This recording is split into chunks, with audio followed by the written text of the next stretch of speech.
હાલોલના હજરત બાદશાહ બાબાના ઉર્સ તેમજ સૈયદ મોયુદ્દીન બાબા કાદરીના ખીરાજી અકીદતમાં રક્તદાન કેમ્પ યોજાયો હતો, જેમાં 150થી વધુ લોકોએ રક્તદાન કર્યું હતું. હાલોલ નગરના પાવાગઢ રોડ પર આવેલ હજરત બાદશાહ બાબાની દરગાહ ખાતે હજરત બાદશાહ બાબાના ઉર્સ તેમજ સૈયદ મોયુદ્દીન બાબા કાદરીના ખીરાજી અકીદતમાં રક્તદાન શિબિરનું આયોજન બાદશાહ બાબા દરગાહ કમિટી ટ્રસ્ટ દ્વારા કરવામાં આવ્યું હતું, જેમાં વડોદરાની હિન્દુ બ્લડ બેંકના સહયોગથી રક્તદાન શિબિર યોજાઈ હતી. દરગાહ ખાતે યોજાયેલ રક્તદાન શિબિરમાં સવારે 9 કલાકે રક્તદાન શિબિરનો પ્રારંભ થયો હતો, જેમાં બપોરના 4 કલાક સુધીમાં 150થી વધુ વ્યક્તિઓએ રક્તદાન કર્યું હતું. દરગાહ ખાતે યોજાયેલ રક્તદાન એ મહાદાનની ઉક્તિને સાર્થક કરતી રક્તદાન શિબિરનું આયોજન કરવામાં આવ્યું હતું. આ પ્રસંગે દરગાહ કમિટી ટ્રસ્ટના પ્રમુખ એહસાનભાઈ વાઘેલા, ઉપપ્રમુખ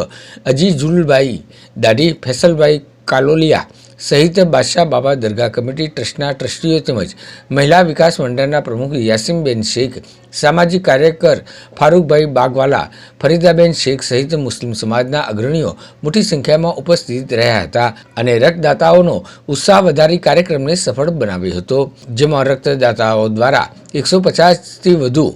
માતબર રક્ત બોટલ એકત્રિત કરી રક્તદાન કરતા હિન્દુ બ્લડ બેંકના કર્મચારીઓએ હજરત બાદશાહ બાબા દરગાહ કમિટી ટ્રસ્ટનો આભાર વ્યક્ત કર્યો હતો.